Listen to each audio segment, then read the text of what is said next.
暴雨砸在落地窗上，像无数只手在疯狂拍打。林婉站在28层的公寓里，手里握着一杯已经凉透的美式咖啡。她看着窗外被雨水扭曲的城市夜景，霓虹灯在雨幕中晕染成一片模糊的光斑。手机屏幕亮起，是闺蜜苏晴发来的消息：婉婉，你老公今晚在君悦酒店1808和那个实习生。下面附着一张照片，照片里她的丈夫陈默正搂着一个年轻女孩的腰走进电梯。女孩穿着一条白色连衣裙，裙摆很短，露出纤细的小腿。她仰着脸看陈默，笑容甜美的像一颗刚剥开的水果糖。林婉的手指在屏幕上停顿了3秒，然后她端起咖啡一饮而尽。苦，很苦，但她连眉头都没皱一下。32岁的林婉结婚7年，从大学时代的校园情侣走到今天，她以为自己早就看透了婚姻的本质，不是爱情，是合伙开公司。她和陈默是合伙人，股权平分，利益捆绑，共同经营着一个年营收过亿的广告公司墨晚传媒。她以为他们的婚姻至少还有利益这根绳子拴着，没想到陈默连这根绳子都要剪断。手机又响了，是陈默发来的微信：老婆，今晚加班，不回去了，爱你。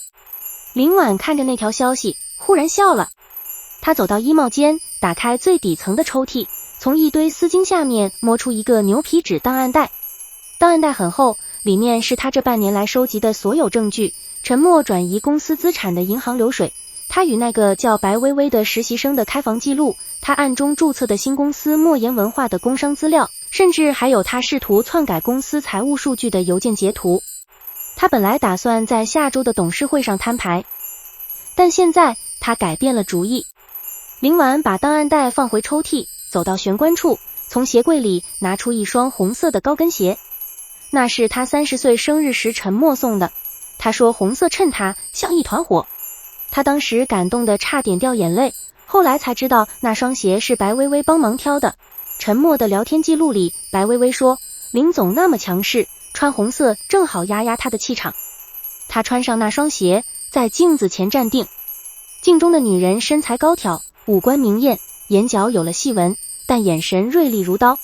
她化了一个精致的妆，涂了正红色的口红，把长发挽成一个低髻，露出修长的脖颈，像一把收入鞘中的剑。林婉拿起包，正准备出门，门铃响了。她愣了一下，这个点，暴雨夜，谁会来？透过猫眼，她看到一个陌生的男人。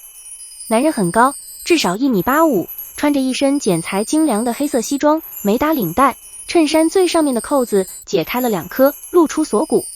他站在走廊的灯光下，侧脸线条冷硬，鼻梁高挺，薄唇紧抿。他的头发被雨水打湿了几缕，贴在额角，却丝毫不显狼狈，反而有种凌厉的性感。他的手里拎着一把黑色的长柄雨伞，伞尖还在滴水。林婉没有开门，你是谁？男人抬起头，直视猫眼，他的眼睛很黑，深得像2口井。我叫沈之远，他的声音低沉，带着一丝沙哑，白薇薇是我老婆。林婉的手指僵在门把手上。白薇薇，那个实习生，那个小三，她的老公。我来找你。沈之远顿了顿，嘴角忽然勾起一个意味深长的弧度，谈一笔交易。林婉沉默了几秒，打开了门。沈之远走进来，目光在公寓里扫了一圈，他的视线掠过客厅里的真皮沙发，墙上的抽象画，酒柜里陈列的红酒，最后落在玄关处林婉的鞋上。红底鞋，他淡淡地说 Christian Louboutin 经典款。白薇薇也有一双，是你老公送的。林婉挑眉，你来炫耀的？不。沈之远走到沙发前，没有坐，只是把手里的雨伞靠在墙边。我来告诉你一个事实，你老公送给白薇薇的每一件东西，花的都是你们夫妻共同财产，而且他送她的那些包，那些首饰，加起来不超过50万。他转过身，看着林婉，眼神里有一种近乎残酷的冷静。而我身家10亿。林婉的心跳漏了一拍，但他面上不动声色。所以沈之远从西装内袋里掏出一张名片，放在茶几上。名片很简洁，纯黑色，上面只有一个名字和一串电话号码，你离婚，我娶你，我们联手彻底击垮沉默的公司。窗外一道闪电劈过，照亮了沈之远的脸，他的轮廓在那一瞬间显得极其锋利，像一把出鞘的刀。林婉低头看着那张名片，沈之远，这个名字他好像在哪里听过。忽然他想起来了，3个月前一个商业论坛上，他曾在嘉宾名单上看到过这个名字，沈之远，远州集团的创始人，主营新能源和人工智能，公司估值过100亿，是近2年商界最炙手可热的新贵。但据说他为人极其低调，从不接受媒体采访，连照片都很少流出。白薇薇是他老婆。你娶我？林婉抬起头，似笑非笑。沈总，你身家10亿，想要什么样的女人没有？何必找一个离过婚的？因为沈之远走到他面前，居高临下地看着他。他身上有一股淡淡的雪松香气，混着雨水的潮湿，形成一种奇异的压迫感。只有恨意相同的人才能成为最好的盟友。你也恨沉默？不，沈之远的眼底闪过一丝暗光，我恨的是白薇薇，但她现在是你老公的小三，保护她的人是你老公，所以击垮沉默就是击垮白薇薇的靠山。而你，林婉，你是沉默最信任的人，也是他最防备的人，你手里一定有不少他的把柄。他微微轻声，声音压低，我们各取所需，你得到自由和一个更强大的盟友，我得到让白薇薇一无所有的快感。林婉看着他的眼睛，那里面没有爱意，没有欲望，只有一种冰冷的近乎偏执的恨意。他忽然笑了，成交。他伸出手，沈之远握住他的手，他的手掌很大，指腹有薄茧，握力适中，却带着一种不容置疑的掌控感。但有一个条件，林婉说，我要沉默身败名裂，一无所有，不只是公司，我要他在这个行业里彻底混不下去。正合我意。沈之远松开手，从口袋里掏出一份文件，这是远州集团明天要发布的战略合作意向书，合作对象是墨晚传媒。林婉接过文件，快速浏览了一遍。你要和沉默合作？不，沈之远纠正道，我要和你合作。这份意向书明天会送到墨晚传媒，但指定对接人是你，林婉。沉默会以为这是一个天大的馅饼，他会迫不及待的想要吞下去。而我们要做的，就是在这个馅饼里包上足够的砒霜。林婉抬起头，看着眼前这个男人。暴雨还在下，但窗外的雷声似乎远了。他忽然意识到，自己可能刚刚签下了一份比婚姻更危险的契约。但奇怪的是，他一点也不害怕，反而有一种久违的血液沸腾的兴奋。沈之远，他第一次叫他的名字，你为什么会选中我？沈之远已经走到了门口，他拿起雨伞，回头看了他一眼。因为他说，在所有人眼里，你是一个被老公背叛的可怜女人，但在我眼里，他顿了顿，嘴角勾起一抹赞赏的弧度，你是一个能在发现老公出轨后，先花半年时间收集证据，在计划董事会上摊牌的猎人。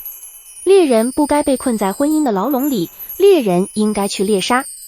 门在他身后关上，发出一声轻响。林婉站在原地，手里握着那份战略合作意向书，久久没有动弹。然后他走到酒柜前，拿出一瓶威士忌，给自己倒了一杯。琥珀色的液体在杯中摇晃，他举起杯，对着空气轻轻碰了一下。禁猎杀。第2章，温柔的陷阱。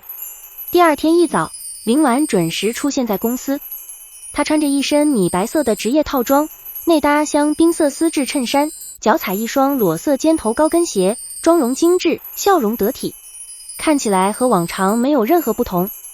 但只有她自己知道，昨晚她几乎一夜未眠，不是因为伤心，而是因为兴奋。沈之远的那份战略合作意向书，像一把钥匙，打开了他思维里某个尘封已久的房间。那个房间里住着的不是沉默的妻子，不是墨晚传媒的林总，而是7年前那个在广告创意大赛上一鸣惊人，被业内称为广告鬼才的林婉。他差点忘了自己是谁。林总早。前台小姑娘笑着打招呼。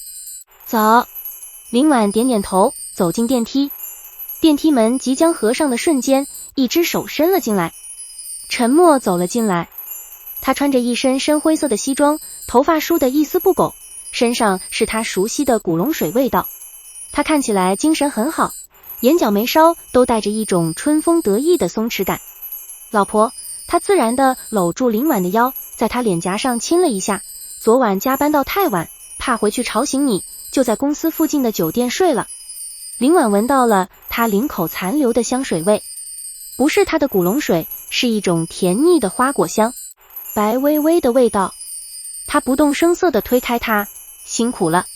对了，下午有个重要的客户要来，你准备一下。什么客户？远州集团。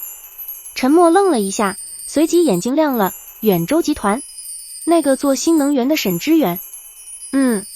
他们有意向和我们合作一个年度品牌推广项目，预算。林婉顿了顿，初步谈的是8000万。8000万？陈默的声音都变了调，真的假的？远州集团怎么会找上我们？因为林婉淡淡的说，沈知远的夫人似乎对我们公司很感兴趣。他故意在夫人2个字上加重了语气。陈默的脸色僵了一瞬，但很快恢复如常。哦，沈总的夫人，好像姓白。林婉看着电梯门上映出的陈默的倒影，叫白微微。电梯叮的一声到了楼层，门打开，林婉率先走出去，留下陈默一个人站在电梯里，脸色阴晴不定。他不用回头也知道，此刻陈默一定在想，白微微怎么会和远州集团扯上关系？他不是在读研的实习生吗？这正是他想要的效果。林婉走进自己的办公室，关上门，从包里拿出手机，给沈知远发了一条消息，鱼儿以下。对方秒回，很好，下午我会恰好出现在你们公司附近，给陈默一个偶遇的机会。林婉笑了笑，把手机放到一边。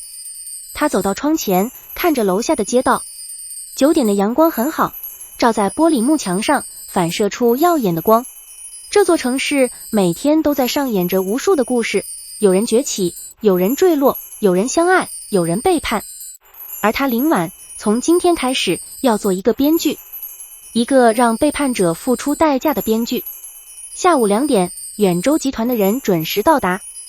但让陈默意外的是，来的不是沈知远本人，而是他的助理，一个戴着黑框眼镜、不苟言笑的中年男人。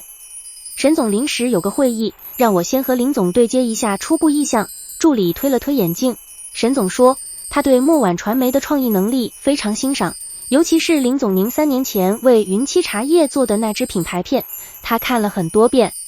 陈默坐在旁边，脸上的笑容有些僵硬。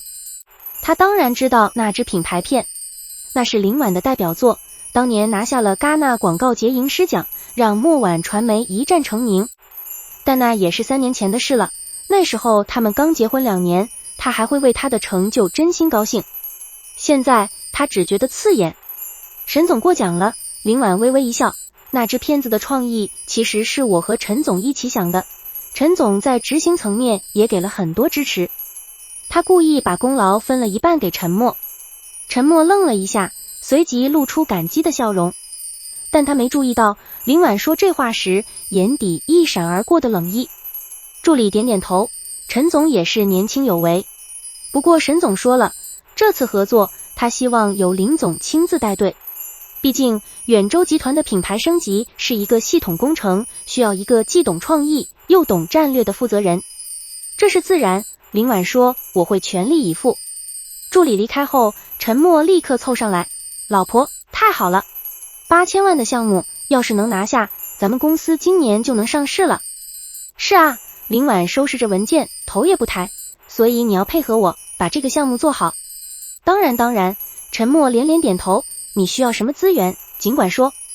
我需要一个独立的团队，林婉说，这个项目涉及到远州集团的核心商业机密，沈总要求保密级别很高，所以团队成员必须由我亲自挑选。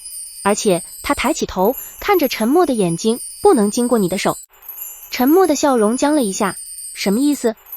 意思是林婉站起身，走到他身边，伸手帮他整理了一下领带，动作温柔的像个体贴的妻子。这个项目我来全权负责，你专心处理公司其他业务。还有，他顿了顿，你那个莫言文化不是也要启动了吗？陈默的脸色瞬间变了。你怎么知道莫言文化？我是你老婆啊。林婉笑了，笑容里带着一丝天真无邪的残忍。你的事我怎么会不知道？他拍了拍他的肩膀，拿起包走向门口。对了，今晚我不回去吃饭了，要和远州集团的团队开视频会议。你自己。他回头意味深长地看了他一眼，和白薇薇好好过吧。门在他身后关上。陈默站在原地，额头渗出一层冷汗。他忽然觉得自己的妻子好像变了一个人，但具体哪里变了，他说不上来。晚上8点，林婉坐在一家私人会所的包厢里，对面是沈之远。会所很隐蔽，藏在一条老上海的弄堂深处，门口没有招牌，只有一个不起眼的门铃。沈之远带他来的时候，他注意到巷口停着一辆黑色的迈巴赫，车窗贴着防窥膜，看不见里面的人。你的车？他问。司机。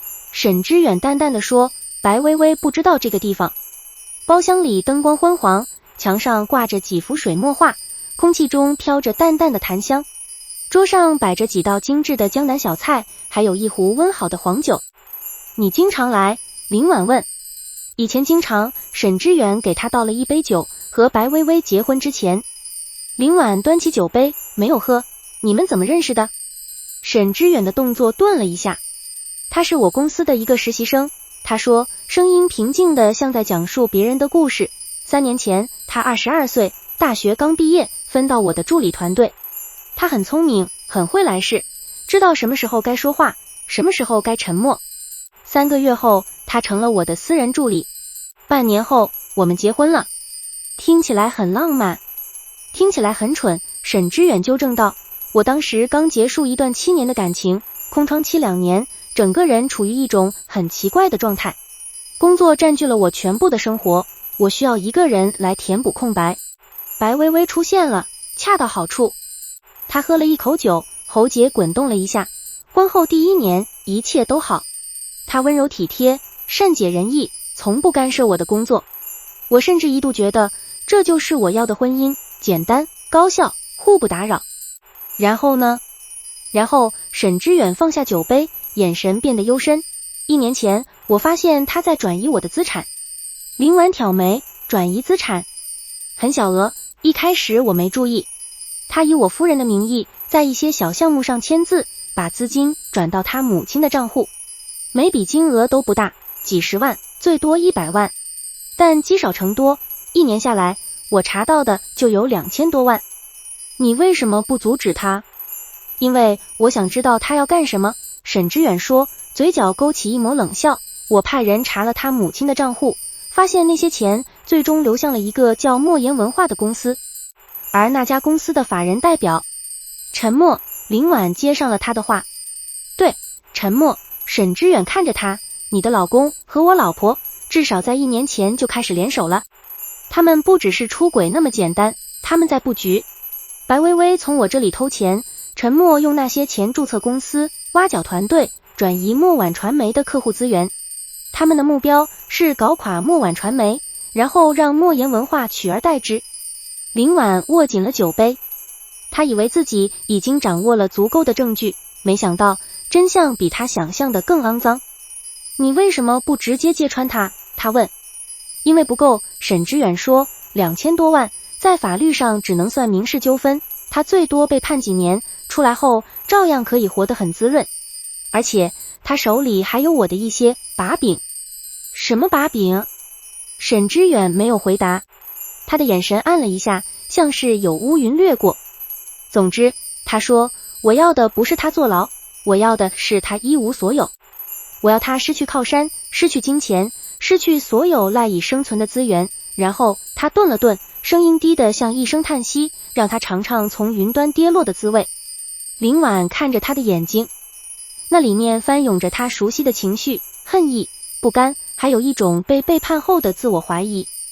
他忽然明白了，沈之远找上他，不只是因为利益，更是因为他们是同一种人。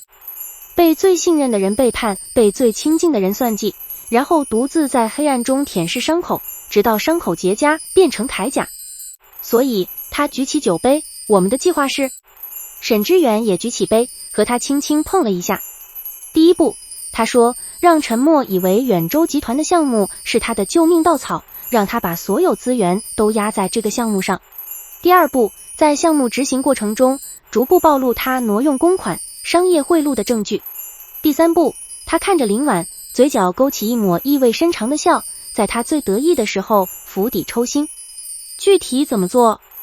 这就需要你的配合了。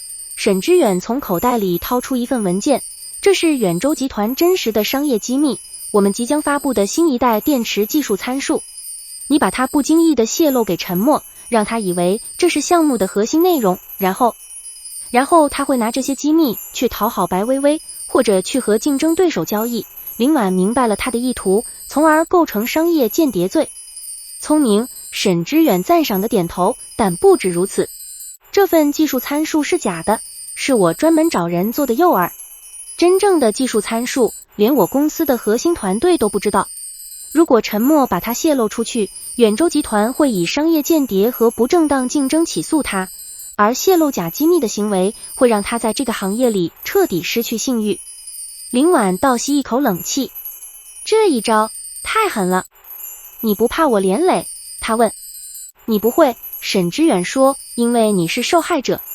你不知情，你被老公蒙蔽，你在发现真相后第一时间向远州集团道歉并配合调查。相反，你会因为大义灭亲的行为在业内赢得极高的声誉。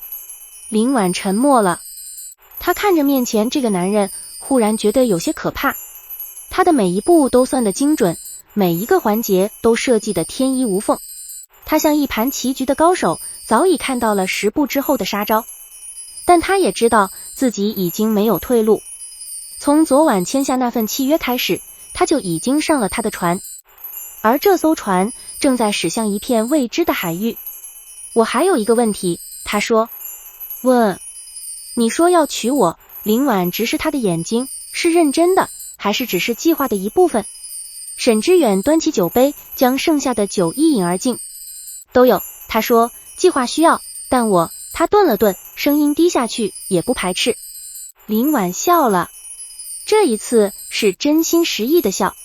好，他说，那我们就演一场大戏，演到所有人都相信，演到陈默和白薇薇万劫不复。第3章，猎人与猎物。接下来的1个月，林婉开始了他职业生涯中最精彩的一场表演。他白天是墨晚传媒兢兢业业的林总，带领团队为远州集团的项目加班加点。晚上是沈知远的未婚妻，在私人会所里和他商量下一步的计划。深夜则变回那个被背叛的妻子，在黑暗中整理着沉默的罪证，一笔一笔，清晰如刀刻。沈知远说的对，他是猎人，而猎人最需要的就是耐心。墨晚传媒里，陈默对他的态度发生了微妙的变化。一方面，他越来越依赖他。远州集团的项目是公司今年最大的希望，而沈知远只认林婉，这让陈默不得不对他言听计从。他开始主动分担家务，每天准时回家，甚至会在他加班时送宵夜到公司。另一方面，他又在暗中加紧了墨言文化的布局。林婉通过公司的财务系统，发现陈默在最近1个月内分3笔转走了公司账上共计1200万的资金，名义是项目预付款，但收款方都是他没听说过的空壳公司。他没有阻止他，相反，他帮他擦了屁股。每一笔转账，他都恰好找到了对应的合同和发票，让账目看起来天衣无缝。陈默以为自己的手法高明，殊不知那些合同都是林婉提前准备好的陷阱，公章是真的，但合同条款里埋着无数漏洞，一旦出事，陈默就是唯一的责任人。老婆，最近辛苦你了。一天晚上，陈默从背后抱住她，下巴抵在她的肩膀上，等远州集团这个项目做完，我们好好休个假，去马尔代夫，好不好？林婉看着镜子里的2个人，陈默的眼睛里有一种他从未见过的贪婪和急切。他在急什么？急着拿到项目的尾款，急着把墨言文化做起来，急着摆脱他。好啊，他转过身，伸手环住他的脖子，笑容温柔。不过沈知远最近对我很信任，他说等项目结束会考虑投资我们公司，让我们上市。陈默的眼睛更亮了。真的？当然，林婉说，他还说想要见见你，毕竟你是公司的创始人之一，他想要亲自和你聊聊未来的合作方向。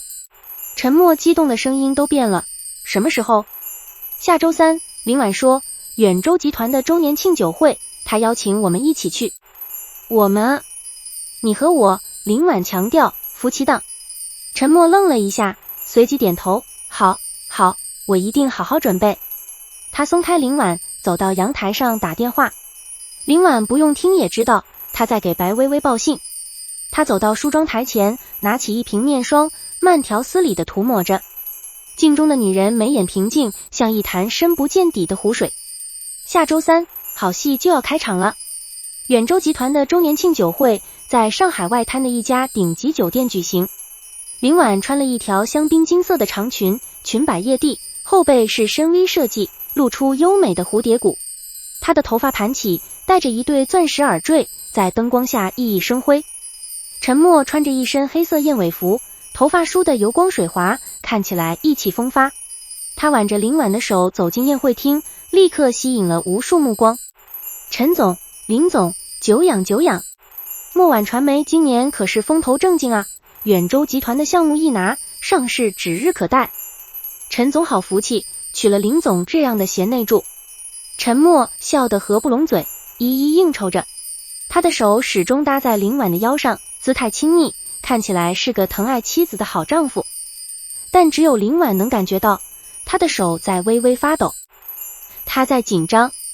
因为白薇薇也来了。林婉早就看到了她。白薇薇站在宴会厅的另一角，穿着一件白色的露肩礼服，头发披散，妆容清纯。她挽着一个中年男人的手臂，那个男人林婉不认识，但从周围人的议论中，她得知那是某地产集团的副总，白薇薇的新目标。看来白薇薇并不满足于沉默这一棵树。沈知远说的对，他是个聪明人，鸡蛋不会放在一个篮子里。林总，一个低沉的声音在身后响起。林婉转身看到了沈知远，他今晚穿了一身深蓝色的丝绒西装，内搭黑色衬衫，领口别着一枚钻石领针，在灯光下闪着冷冽的光。他的头发一丝不苟地梳向脑后，露出饱满的额头和锋利的眉骨。他看起来像个王者，而王者正看着他，眼神专注，仿佛整个宴会厅里只有他一个人。沈总，林婉微笑着伸出手，恭喜周年庆。沈知远握住他的手，俯身在他的手背上落下一个亲吻。这个举动在商务场合有些逾矩，但周围的人都善意的笑了，谁不知道沈知远对林婉赏识有加。这一个月来，远州集团和墨婉传媒的合作进展顺利，沈知远多次在公开场合称赞林婉的专业和魅力，业内甚至开始流传一些暧昧的传闻。陈默的脸色有些僵硬，但他很快调整好表情，伸出手，沈总，久仰大名，我是陈默。沈知远看了他一眼，那一眼很淡，像看一件无关紧要的物品。陈总，他象征性的握了握手，随即松开，听说你最近很忙。还好还好，主要是配合婉婉做项目。陈默笑着说，他能力强，我打下手。是吗？沈知远端起一杯香槟，轻轻晃了晃，我倒是听说陈总最近另起炉灶，搞了一家墨言文化。陈默的笑容瞬间凝固。沈总，您听谁说的？业内都在传。沈知远抿了一口酒，语气平淡，陈总年轻有为，不甘居于人下，想要自己闯一片天地。这是好事，年轻人吗？有野心很正常。他顿了顿，目光落在陈默脸上，带着一种近乎审视的锐利。不过我很好奇，陈总启动资金从哪来的？墨言文化的注册资本是5000万，据我所知，墨婉传媒最近几笔大额支出加起来正好也是5000万，这是巧合吗？陈默的脸色瞬间惨白，他张了张嘴想要解释，但沈知远没有给他机会。当然，我相信陈总不是那种挪用公款的人。沈知远笑了笑，那笑容却不达眼底，毕竟林总这么优秀，陈总应该不会做让他失望的事，对吧？他转向林婉，伸出手，林总，能请你跳支舞吗？林婉看了陈默一眼，陈默的脸色铁青，但在众目睽睽之下，他不敢发作，他只能勉强挤出一个笑容，婉婉，去吧，沈总盛情难却。林婉把手放进沈之远的手心，他的手很暖，指腹的薄茧摩擦着他的掌心，带来一种奇异的触感。沈之远搂住他的腰，带着他滑入舞池。音乐是舒缓的华尔兹，灯光变得迷离，周围的人都自觉地让出空间，把舞池中央留给了他们。你刚才太冒险了，林婉低声说，万一他当场翻脸怎么办？他不会，沈之远带着他转了一个圈，动作优雅而有力，他不敢。在场有一半的人是远州集团的合作伙伴，他要是敢在这里闹，以后就别想在这个圈子里混了。但他会怀疑我，让他怀疑。沈之远低头在他耳边轻声说，怀疑会让人失去理智，而失去理智的人最容易犯错。他的呼吸喷在他的耳廓上，温热而暧昧。林婉的心跳快了一拍，他抬起头看着他的眼睛，那里面没有算计，没有冷酷，只有一种他读不懂的复杂情绪。沈之远，他轻声说，你到底想要什么？沈之远没有回答，他带着他旋转，在灯光和音乐中，他们的身影交缠在一起，像一对真正的恋人。但林婉知道，他们不是恋人，他们是盟友，是共犯，是两条因为仇恨而纠缠在一起的毒蛇。舞曲结束，沈之远松开他，退后一步，恢复了商务礼仪的距离。林总，他微微颔首，期待我们的合作更进一步。他转身离去，背影挺拔而孤独。林婉站在舞池中央，看着他的背影，忽然有一种奇怪的感觉，他好像看到了另一个自己，一个被仇恨驱使，却又在仇恨中感到空虚的自己。酒会结束后，沉默一路沉默。回到家，他把自己关在书房里，抽了半包烟。林婉坐在客厅里，看着电视里的综艺节目，笑声一阵阵传来，但他的眼神始终冷静。11点，沉默从书房出来，走到他面前。婉婉，他的声音沙哑，沈之远今天说的话。什么话？林婉抬起头，一脸无辜。关于莫言文化。哦，那个啊，林婉笑了笑，业内确实在传，不过我相信你。你怎么会挪用公款呢？我们夫妻这么多年，我还不了解你吗？沉默的脸色缓和了一些，他坐到他身边，握住他的手。婉婉，对不起，我最近太忙了，忽略了你。等远州集团这个项目结束，我一定好好陪你。我知道。林婉靠在他肩膀上，声音温柔，你都是为了这个家。沉默的身体僵了一下，随即放松下来。他以为他不知道，他以为他还被蒙在鼓里。这个认知让他既愧疚又庆幸。愧疚的是他确实在背叛他，庆幸的是他还没有发现。对了，林婉忽然说，沈之远今天给了我一份文件，说是远州集团的核心技术参数，让我在做品牌方案时参考。他特意叮嘱，这是绝密文件，不能外传。沉默的眼睛亮了一下，什么文件？就在我的包里，林婉说，不过你不能看，沈总说了，只有我能接触。婉婉，沉默搂住他，声音里带着一丝撒娇，咱们是夫妻，有什么不能看的？而且我是公司创始人，了解客户的核心技术，有助于我更好的配合你啊。林婉犹豫了一下，然后勉强点头，好吧，但你绝对不能外传，这是商业机密。放心，沉默亲了亲他的额头，你还不相信吗？林婉看着他急不可耐地走向他的包，嘴角勾起一抹冷笑。他当然相信他，相信他会像饿狼一样扑向那份机密，然后万劫不复。第4章收网。文件泄露的速度比林婉想象的更快。3天后，业内开始流传远州集团新一代固态电池技术参数的详细资料。那份资料极其专业，数据详实，连业内人士都信以为真。远州集团的股价应声下跌。沈之远震怒，在行业内放出话，要彻查泄密者，追究到底。而林婉在第一时间发现了沉默的异常。这是什么？他拿着一份打印文件，站在陈默面前，声音颤抖。陈默的脸色惨白。那份文件是他昨晚发给白薇薇的邮件截图，他明明删除了发送记录，怎么会？婉婉，你听我解释。解释什么？林婉的声音陡然拔高。解释你怎么把远州集团的机密泄露出去。解释你为什么要背叛我。陈默，我那么信任你，我把沈总给我的绝密文件给你看，你就是这么对我的。他的眼泪夺眶而出，演技精湛的连他自己都惊讶。婉婉，不是你想的那样。陈默慌了，是白薇薇，她逼我的。她说如果我不给她，她就把我们的事曝光，让你知道。让我知道什么？林婉打断他，知道你们出轨，知道你们联手搞莫言文化。陈默，你真以为我是傻子吗？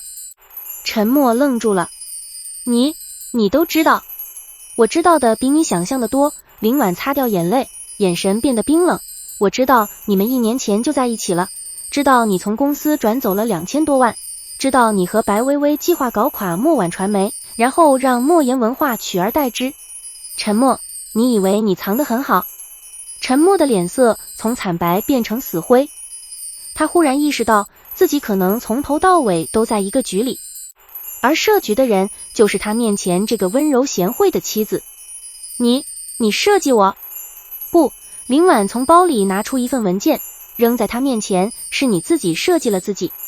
这份技术参数是沈之远专门为你准备的，里面的数据全是假的，但格式和措辞足够以假乱真。你把它泄露出去，构成了商业间谍罪，而远州集团已经报警了。陈默瘫坐在沙发上，像一滩烂泥。还有，林婉居高临下的看着他，你挪用公款、虚假报销、商业贿赂的证据，我已经整理好了，明天会交给警方。陈默，你完了。林婉，陈默忽然暴起，伸手想要抓他，你这个毒妇，我杀了你。但他的手还没碰到林婉，就被一股大力拽了回去。沈之远不知何时出现在门口，身后跟着2个黑衣保镖。他一脚踹在陈默的膝盖上，陈默惨叫一声，跪倒在地。陈总，沈之远整理了一下西装袖口，语气平淡，对女士动手可不是绅士行为。他走到林婉身边，自然地搂住她的肩膀，没事吧？林婉摇摇头，靠在沈之远怀里，看着地上狼狈不堪的陈默。那一刻，他忽然没有了想象中的快感，只有一种深深的疲惫。带走吧，沈之远对保镖说，交给警方。陈默被拖出去的时候还在嘶吼，林婉，你不得好死，你勾结沈之远，你们早就搞在一起了，你们这对狗男女。声音渐渐远去，最终消失在楼道里。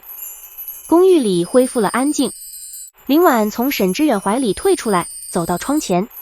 窗外是城市的夜景，灯火璀璨，车流如织。这座城市不会因为任何人的坠落而停止运转，明天太阳照常升起，人们照常上班、吃饭、恋爱、背叛。结束了。沈之远走到他身后，陈默会被判刑，至少5年，莫言文化会被查封，他的资产会被冻结。而白薇薇怎么了？他比陈默聪明。沈之远的声音里带着一丝嘲讽，他在事发前就察觉到了不对，已经买了去国外的机票。不过什么？我已经通知了机场海关。沈之远说，他涉嫌洗钱和职务侵占，护照被冻结了，现在他应该已经被扣下了。林婉转过身看着沈之远，你早就计划好了。从找到你的那一刻起，沈之远坦然承认，每一步都在计划之中，包括今晚，包括沉默的暴起，包括他顿了顿，你现在的表情。林婉愣了一下，我的表情？失望。沈之远说，你以为复仇会带来快感，但现在你只感到空虚，对吗？林婉沉默了。他说的对，他以为自己会欢呼雀跃，会举杯庆祝，会在沉默面前狠狠羞辱他。但当这一切真的发生，他只感到一种巨大的、无边无际的空虚，就像一拳打在了棉花上。因为仇恨不是解药，沈之远说，声音里有一种他从未听过的温柔，它只是麻醉剂，药效过了，伤口还在。那你呢？林婉问，你复仇成功了吗？你感到空虚吗？沈知远没有回答。他走到酒柜前，拿出一瓶威士忌，给自己倒了一杯。我也空虚，他说，但和你不一样。我的空虚里还有期待。期待什么？他转过身，看着他，眼神专注而深沉。期待一个新的开始，他说，和一个值得的人。林婉的心跳漏了一拍。他忽然意识到，从今晚开始，他和沈知远的关系将发生某种质变，不再是盟友，不再是共犯，而是某种更复杂、更危险的东西。第5章，风暴之后。陈默被捕的消息第2天就传遍了整个圈子，墨晚传媒的股价暴跌，客户纷纷解约，员工人心惶惶。董事会召开了紧急会议，要求林婉给出解释。林总、陈总挪用公款，泄露商业机密，您作为公司的联合创始人和他的妻子，难道一点都不知情？一个董事咄咄逼人的质问。林婉坐在会议桌的主位上，面前摆着一杯水。他穿着一身黑色的职业套装，头发挽起，面容平静。我知道，他说。会议室里一片哗然。你知道为什么不阻止？因为我在收集证据。林婉从包里拿出一个 U 盘，放在桌上，这里面是陈默所有犯罪行为的完整证据链，包括银行流水、邮件记录、聊天记录、合同文件。我花了半年时间收集，确保每一条都经得起法律检验。他顿了顿，继续说，陈默的行为给公司造成了巨大损失，我作为他的妻子难辞其咎，所以我决定。他站起身，环视四周，辞去墨晚传媒总经理职务，并把我持有的全部股份无偿转让给公司，作为对受害股东的补偿。会议室里安静了几秒，随即炸开了锅。林总，您这是？林总，没必要做到这一步吧？林总，公司不能没有您啊。林婉抬起手，示意大家安静。我已经决定了，他说。另外，远州集团的沈总已经同意以个人名义投资墨晚传媒5000万，帮助公司渡过难关。新的总经理人选由沈总推荐。他看向门口，沈知远推门而入，身后跟着一个30岁左右的男人，戴着眼镜，文质彬彬。这位是周牧野，沈知远说，远州集团的前品牌总监，从今天起担任墨晚传媒的 CEO。林婉女士将出任公司的战略顾问，继续参与公司的重大决策。她看向林婉，嘴角勾起一抹意味深长的笑。当然，这是在她完成另一项重要任务之后。重要任务是什么？林婉直到3天后才知道。沈知远带她去了民政局。你说过我离婚，你娶我。他站在民政局门口，手里拿着2本户口本。现在陈默的离婚手续已经办完了，该兑现承诺了。林婉愣住了。你认真的？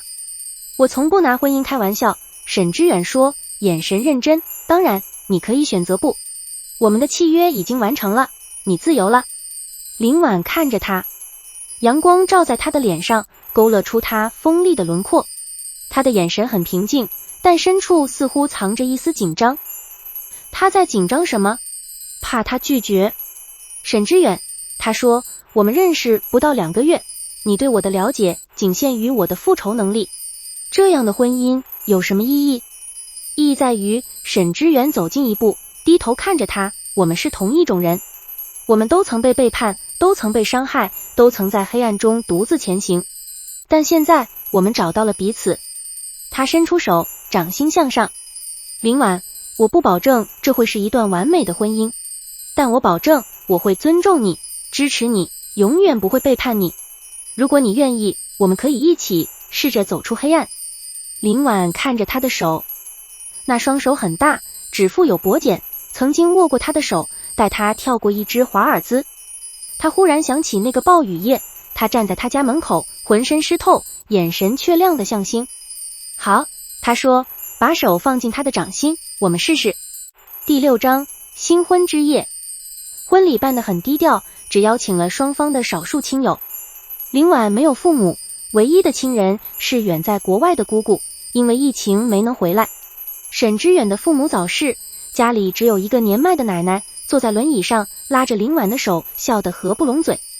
王儿，知远这孩子从小就不爱说话，但心是好的。他要是欺负你，你告诉奶奶，奶奶替你收拾他。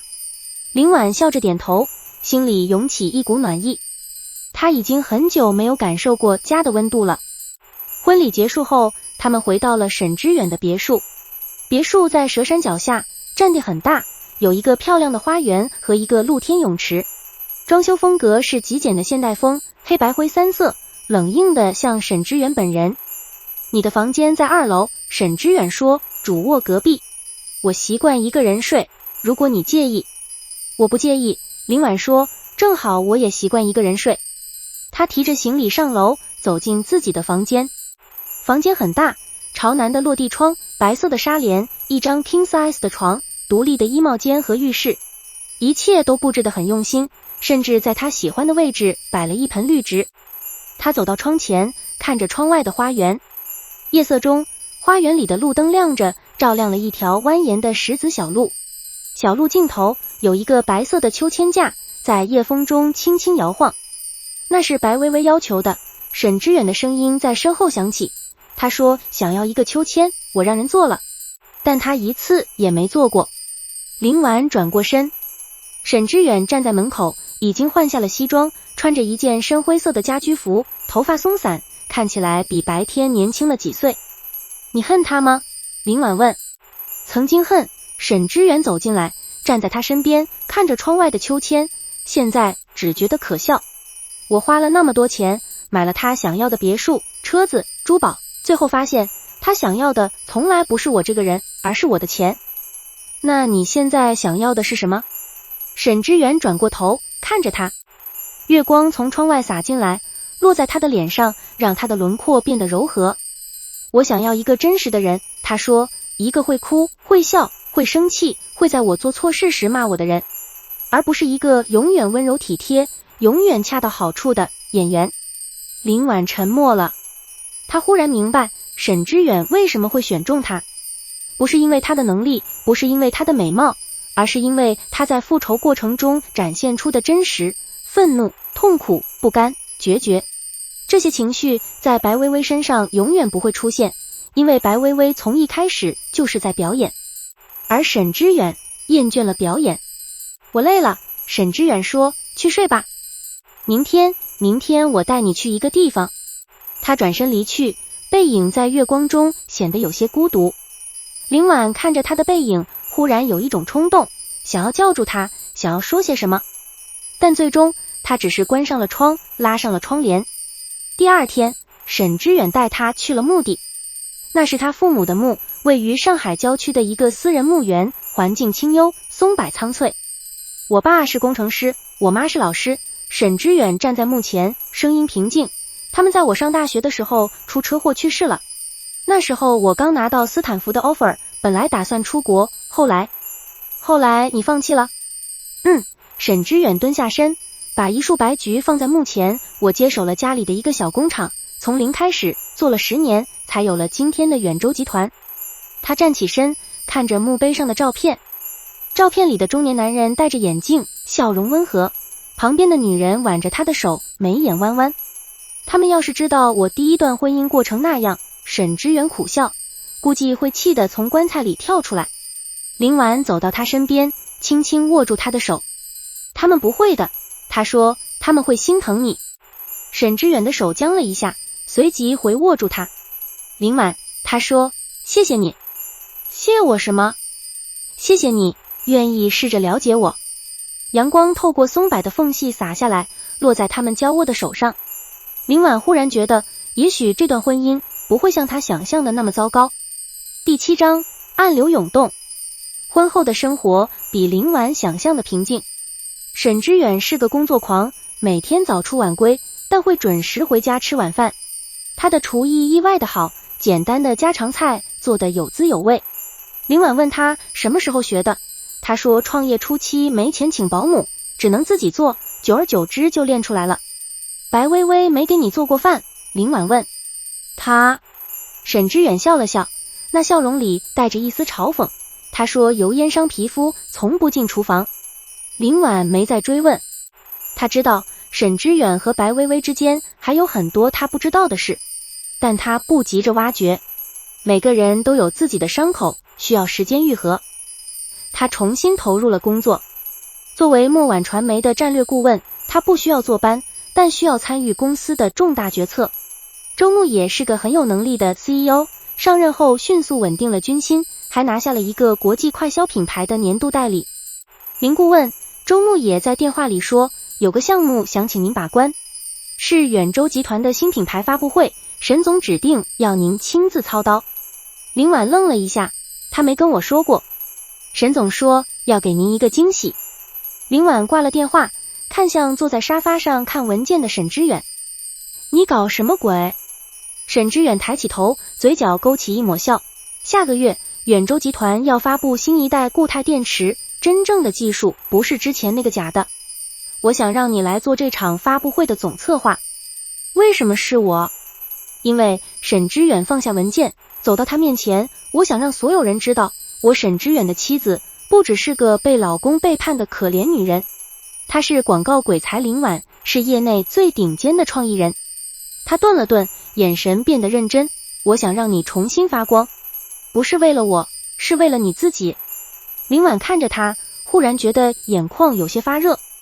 7年的婚姻，沉默从未说过这样的话。他只会说婉婉，你帮我做这个方案婉婉，你帮我应酬那个客户婉婉，你的光芒太盛，让我压力很大。他把他当成工具，当成附属品，却从不把他当成一个独立的、值得被看见的人。而沈知远在认识他2个月后，就看到了他最核心的需求，被认可、被尊重、被看见。好，他说，我接。发布会的筹备工作紧张而充实。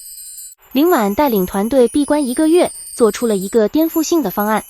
他没有走传统科技发布会的套路，领导讲话、PPT 演示、产品展示，而是把发布会做成了一场沉浸式戏剧。观众进入会场，首先会穿过一条时间隧道，两侧是远州集团10年来的发展历程，从一个小工厂到行业巨头。然后进入主舞台，舞台被设计成一个巨大的电池内部结构，观众坐在电子和离子之间，观看一场关于能量与未来的视觉盛宴。太冒险了，周牧野看完方案后说，科技发布会搞成戏剧，业内从来没有过。正因为没有过，才要做。林婉说，远州集团的新技术本身就是颠覆性的，发布会也要配得上这份颠覆。沈知远看完方案，只说了3个字，按他的来。发布会前1周，林婉几乎住在了公司。沈知远每天派司机给他送宵夜，有时候是鸡汤，有时候是小馄饨，有时候是一碗简单的白粥配咸菜。沈总亲自下厨做的。司机说，他说您胃不好，不能吃外面的东西。林婉看着那碗还冒着热气的白粥，忽然觉得鼻子一酸。原来被人惦记是这样的感觉。发布会当天，盛况空前，业内顶尖媒体、投资人、合作伙伴悉数到场。林婉站在后台，看着舞台上灯光渐暗，心跳如鼓。紧张，沈知远不知什么时候出现在他身后，伸手揽住他的腰。有点，他老实承认，这是我3年来最大的案子。相信自己，沈知远在他耳边说，你是最棒的。音乐响起，发布会正式开始。观众席传来一阵阵惊叹。时间隧道的设计让人仿佛穿越了10年，主舞台的视觉效果震撼全场。当沈知远走上台，宣布新一代固态电池的技术参数时，全场起立鼓掌。发布会结束后，井号远州集团发布会井号上了热搜，林婉的创意被业内疯狂转发。有人评论，这不是发布会，这是艺术展。有人说，林婉不愧是广告鬼才，沉寂3年，一出手就是王炸。庆功宴上，沈知远当着所有人的面举起酒杯，这杯酒敬我的妻子林婉。他说，他让我明白，最好的投资不是技术，不是资产，是人才，而他是我这辈子最好的投资。林婉看着他的眼睛，那里面没有算计，没有冷酷，只有一种他从未见过的温柔和骄傲。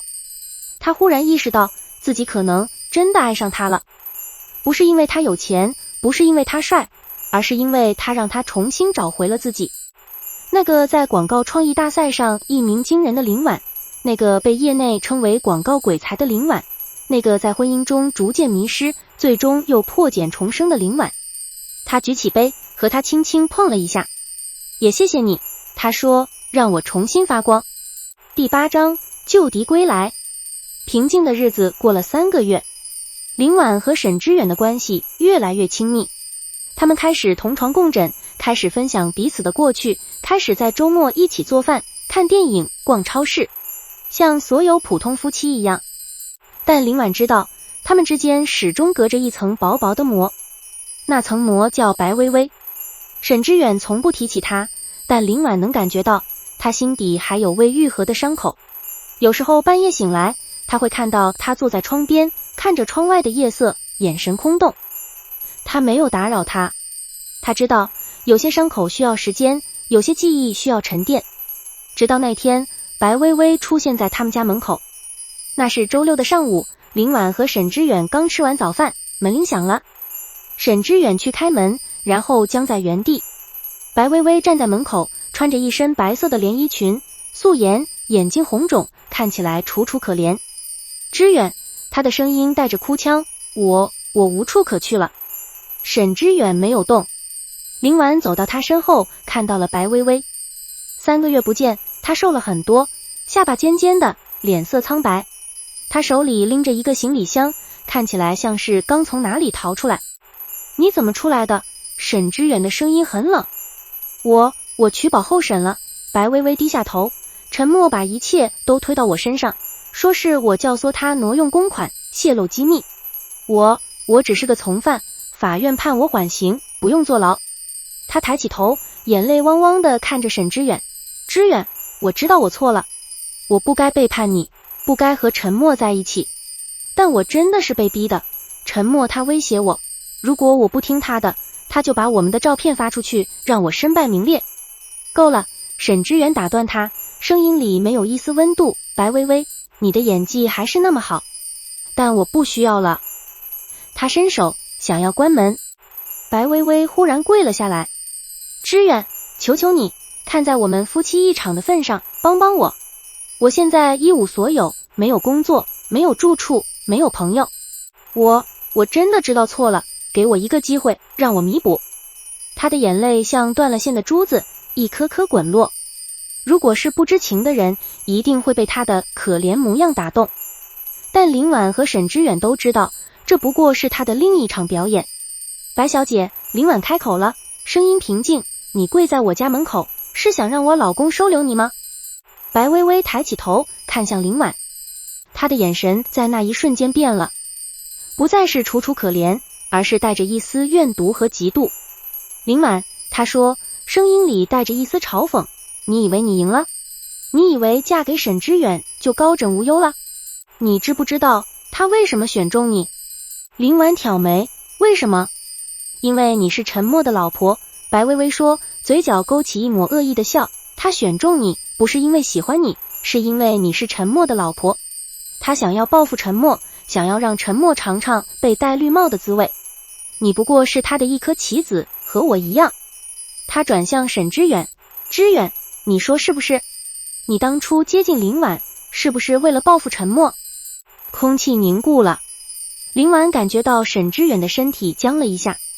他转头看他，发现他的脸色很难看，嘴唇抿成一条线，眼神幽深如潭。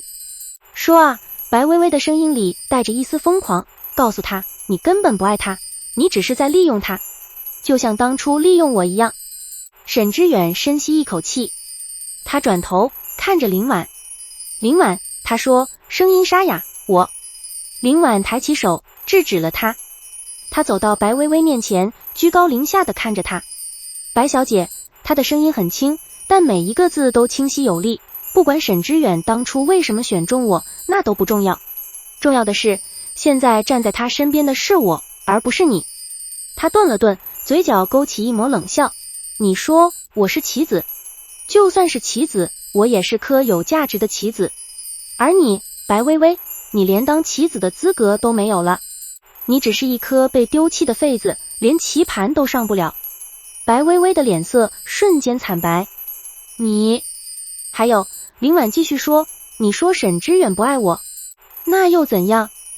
我也不需要他爱我，我需要的是一个尊重我、支持我、不会背叛我的伴侣。而这些，沈之远都做到了。至于爱，他回头看了一眼沈之远，眼神温柔。我们有的是时间，慢慢培养。他转向沈之远，叫保安把他带走。沈之远看着他，眼神里有一种复杂的情绪，惊讶、欣赏，还有一丝愧疚。他拿出手机，拨通了物业的电话。白薇薇被保安拖走的时候，还在嘶吼：“林婉，你不会有好下场的。沈之远是个冷血动物，他会像抛弃我一样抛弃你。你们等着瞧。”声音渐渐远去，最终消失在花园尽头。林婉关上门，靠在门上，深吸一口气。沈之远走到他面前，想要说什么。不用解释，林婉说，我知道他说的有一部分是真的。沈之远的脸色变了，林婉，你当初选中我，确实有报复沉默的成分。林婉说，但这不重要，重要的是，在这3个月里，你对我做的一切都是真的。你尊重我，支持我，在我熬夜工作时给我送宵夜，在我压力大时陪我散步，在我自我怀疑时告诉我你是最棒的，这些都不是假的。他抬起头，看着他的眼睛。沈之远，我不在乎你为什么开始，我只在乎你为什么继续。沈之远看着他，久久没有说话，然后他伸出手，把他拉进怀里，抱得很紧，像是要把他揉进骨血里。林婉，他的声音闷闷的，带着一丝颤抖，对不起，我一开始确实动机不纯，但这3个月，你什么？我发现，他说，声音低得像一声叹息，我好像真的爱上你了。林婉闭上眼睛，靠在他的肩膀上，阳光从窗外洒进来，落在他们身上。他忽然觉得，那颗一直悬着的心，终于落回了原处。第9章，真相浮现。白薇薇的出现，像一颗石子投入平静的湖面，激起了一圈圈涟漪。虽然他被赶走了，但他的话却在林婉心里种下了一颗怀疑的种子。他开始留意沈之远的异常。他发现沈之远每个月都会去一个地方，从不告诉他去哪，只是说是处理一些私事。他问他，他说是一个老朋友，他不方便见。他发现沈之远的书房里有一个上锁的抽屉，钥匙他随身带着，从不离身。他发现沈之远有时候半夜会接到电话，走到阳台上去接，声音压得很低，他听不清内容。这些异常在普通夫妻眼里可能不算什么，但对林婉来说，他们是危险的信号。他经历过一次背叛，不想再经历第2次，于是他做了一个决定，他跟踪了沈之远。那是一个周3的下午，沈之远说要去杭州出差2天，林婉请了假，开车跟在他后面。他的迈巴赫上了高速，一路向南。但让林婉意外的是，他没有去杭州，而是在嘉兴下了高速，开进了一个高档小区。林婉把车停在小区外，看着他走进一栋楼。他等了2个小时，然后他看到了一个让他震惊的画面。沈之远扶着一个女人走出来，那个女人坐在轮椅上，头发花白，面容憔悴，但眉眼间和沈之远有几分相似。沈之远推着她在小区的花园里散步，时不时俯身和她说话，表情温柔。林婉愣住了，那个女人是谁？沈之远为什么每个月都来看她？为什么从不告诉林婉？他坐在车里，脑子里闪过无数种可能。小三，不可能，那个女人至少60岁了。亲戚，沈之远说过他没有亲戚，只有一个奶奶。那她是谁？林婉决定直接问。他下了车，走向他们。沈之远看到他的时候，脸色瞬间变了。林婉，你怎么？跟踪你。林婉坦然承认，你有秘密，我想知道是什么。他看向轮椅上的女人，女人也看着他，眼神里有一种他读不懂的复杂情绪。你是林婉？女人的声音沙哑，带着一丝颤抖。您认识我？女人笑了，那笑容里带着一丝苦涩。我当然认识你，她说，因为我是沈知远的母亲。林婉如遭雷击。母亲？沈知远不是说他父母死了？女人接过话，苦笑，那是他编的故事。我没有死，我只是不想让他认我。他低下头，看着自己的双手。20年前，我抛弃了他和他父亲，跟着一个有钱人跑了。后来，那个有钱人破产了，我得了病，瘫了，被扔在养老院里。是知远找到我，把我接出来，安置在这里。但他恨我，他不愿意认我，只是每个月来看看我，给我生活费。他抬起头，看着林婉，眼里含着泪。林婉，知远是个好孩子。他嘴上不说，但他心里苦。他恨我，却又放不下我。他的第一段婚姻之所以选择白薇薇，是因为白薇薇温柔体贴，像年轻时的我。他想要一个母亲，而不是一个妻子。林婉沉默了。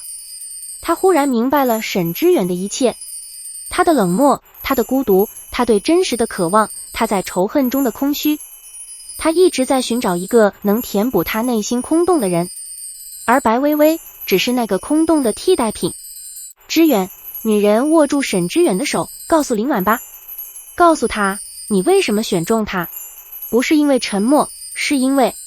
够了！沈知远打断他，声音沙哑，妈，别说了。他转向林婉，眼神里有一种他从未见过的脆弱。林婉，我不用说了。林婉走到他身边，蹲下来，握住他的手，我都知道了。你知道什么？知道你选中我，不是因为我是沉默的老婆。林婉说，声音温柔，是因为你在董事会上看到了我的方案，被我的创意打动。是因为你调查我的时候，发现我在收集沉默的证据，觉得我是个真实的人。是因为……他顿了顿，看着他的眼睛。因为你在我眼里看到了和你一样的孤独。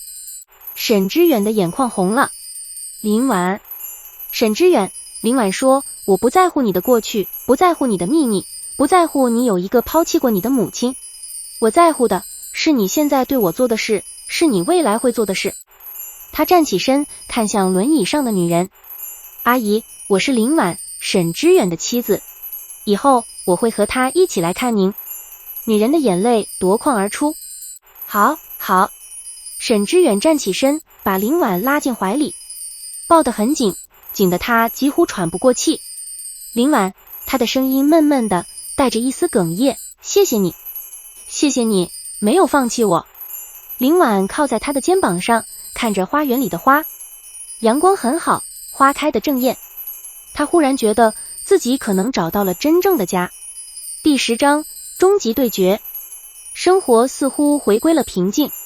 林婉和沈知远的关系更加亲密，他们一起去看望沈知远的母亲，一起筹备远州集团的新项目，一起在周末做饭、看电影、逛超市。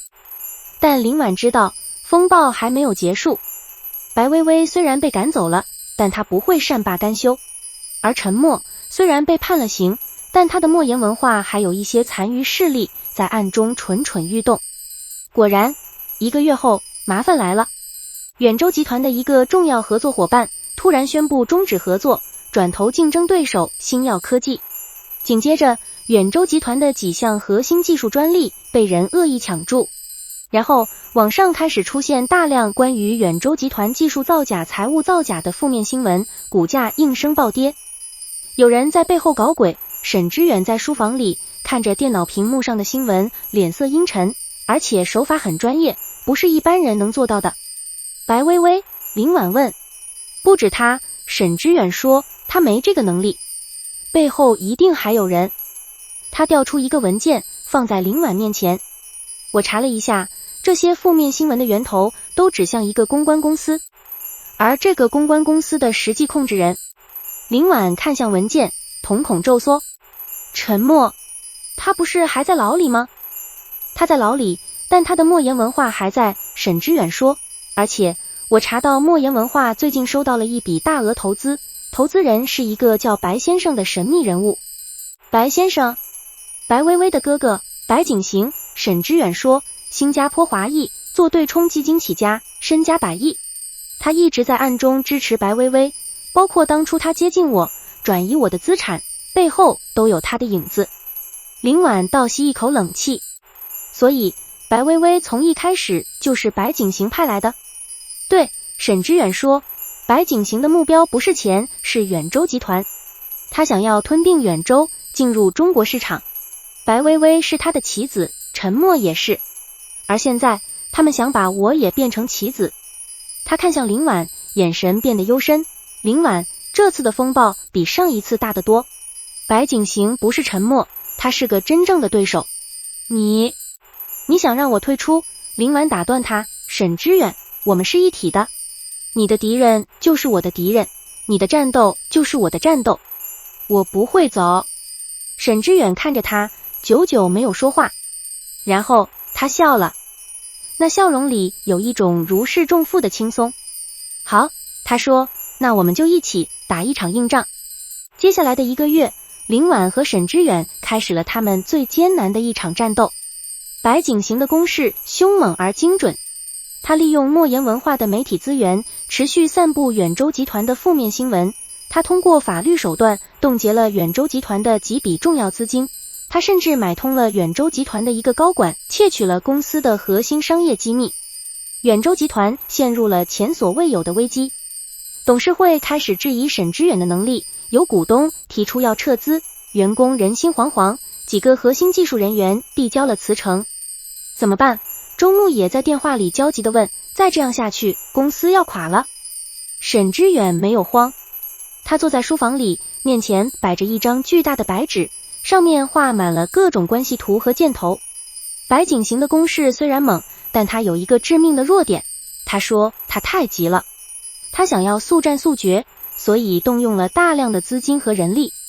只要我们能拖住他，消耗他的资源，等他露出破绽，一击必杀。林婉接上了他的话。对，沈知远看着他，眼神里带着赞赏，但我们需要一个诱饵，一个让他不得不全力出击的诱饵。什么诱饵？沈知远从抽屉里拿出一份文件，放在桌上。远州集团真正的核心技术，新一代固态电池的完整专利文件。他说，这是公司的命根子，也是白景行最想要的东西。如果我们不小心让他知道，这份文件在我手里，而且我打算用它和一家美国公司做交易，他会不惜一切代价来抢。林婉明白了他的意图，然后我们就可以设局，抓住他的把柄。对，沈知远说，但这很危险。如果计划失败，远州集团就真完了。而且白景行是个疯子，他可能会什么？沈知远没有回答，但他的眼神让林婉明白了他的担忧。白景行可能会不择手段，包括伤害他。我不怕，林婉说，沈知远，我们是一体的，不管发生什么，我们一起面对。沈知远看着他，久久没有说话，然后他伸出手，把他拉进怀里。林婉，他的声音低得像一声叹息，谢谢你，这辈子谢谢你。计划开始执行。沈知远不经意地透露，他手里有一份绝密文件，藏在家里书房的保险柜里。他加强了家里的安保，但疏忽地留下了一个漏洞，每周3下午他会去公司开会，家里只有林婉一个人。白景行果然上钩了。周3下午，3个黑衣人潜入了别墅，他们撬开了书房的门，打开了保险柜，拿到了那份绝密文件。但他们没想到的是，林婉早就等在书房里，手里拿着一把防狼喷雾。别动，他说，你们已经被包围了。话音刚落，10几个警察从四面八方冲进来，把3个黑衣人按倒在地。原来沈知远早就报了警，并且在保险柜里安装了微型摄像头，把整个过程都录了下来。商业间谍入室盗窃，沈知远从门外走进来，看着被押走的黑衣人，嘴角勾起一抹冷笑。白景行，这次你跑不掉了。但这只是第一步，真正的杀招在林婉手里。第11章绝地反击。白景行被捕的消息第2天就传遍了整个圈子，但沈知远知道这还不够。白景行在新加坡有强大的律师团队，他完全有可能通过引渡保释等手段逃脱法律制裁。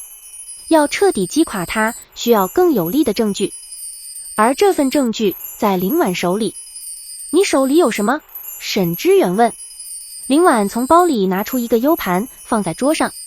3个月前，白薇薇来我们家的时候，我趁她不注意，在她的手机里植入了木马程序。林婉说，这3个月，我监控了她所有的通讯记录，包括她和白景行的通话、短信、邮件。沈知远瞪大了眼睛，你什么时候做的？他跪在我家门口的那天。林婉笑了笑，我蹲下来和他说话的时候，顺手把一个小装置贴在了他的包上。那个装置可以远程入侵他的手机，获取他所有的数据。你怎么会这些？陈默教我的。林婉说，他以前做灰色业务的时候用过类似的手段，我跟他学了点皮毛，没想到派上了用场。他顿了顿，继续说，白薇薇和白景行的通讯记录里有大量关于他们如何策划吞并远州集团，如何转移资产，如何贿赂官员的证据，足够让白景行在新加坡也待不下去。沈知远看着他，眼神里有一种复杂的情绪。林婉，他说，你比我想象的更可怕。林婉挑眉，怕了？不，沈知远笑了，那笑容里带着一丝骄傲，是更爱你了。他拿起 U 盘递给身边的律师，交给警方，同时抄送新加坡金融管理局和 Interpol。 是，沈总。律师离开后，沈知远转向林婉，伸出手。最后一站了，他说，一起。林婉握住他的手，一起。白景行的审判持续了半年，期间他动用了所有的关系和资源，试图脱罪。但林婉提供的证据太完整、太致命，加上沈知远在商界的号召力和远州集团的法律团队，白景行最终被判有罪，商业间谍、洗钱、贿赂、操纵股市，数罪并罚，判处有期徒刑20年。白薇薇作为从犯被判5年。陈默在狱中得知消息后彻底崩溃，他试图上诉，但证据确凿，维持原判。莫言文化被清算，资产拍卖，用于赔偿远州集团的损失。而远州集团在经历了这场风暴后，反而变得更加强大。沈知远趁机收购了新药科技，整合了行业资源，成为新能源领域的绝对龙头。林婉作为这场战役的最大功臣，被业内誉为商界女战神。但她自己知道，她不是什么战神，她只是一个被背叛过、被伤害过，最终选择站起来战斗的女人。第12章闭环。1年后，远州集团的上市敲钟仪式在纽约证券交易所举行。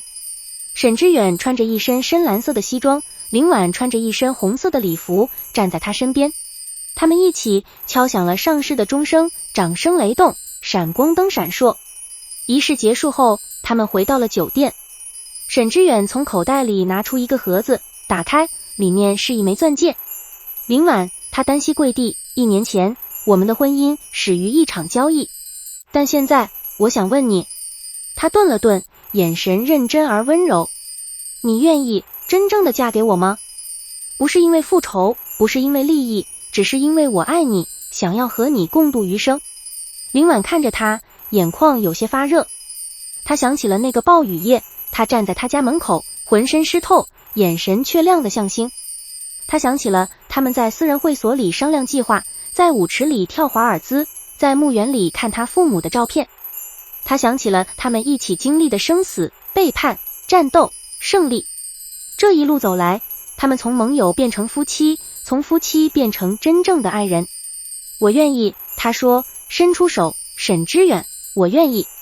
沈知远把戒指戴在他的手指上，然后站起身，把他拉进怀里，抱得很紧，像是要把他揉进骨血里。林婉，他的声音闷闷的，这辈子、下辈子、下下辈子，我都不会放开你。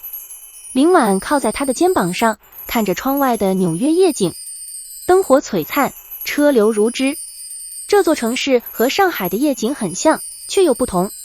他忽然想起1年前的那个暴雨夜，他站在28层的公寓里，看着窗外被雨水扭曲的城市，手里握着一杯凉透的咖啡。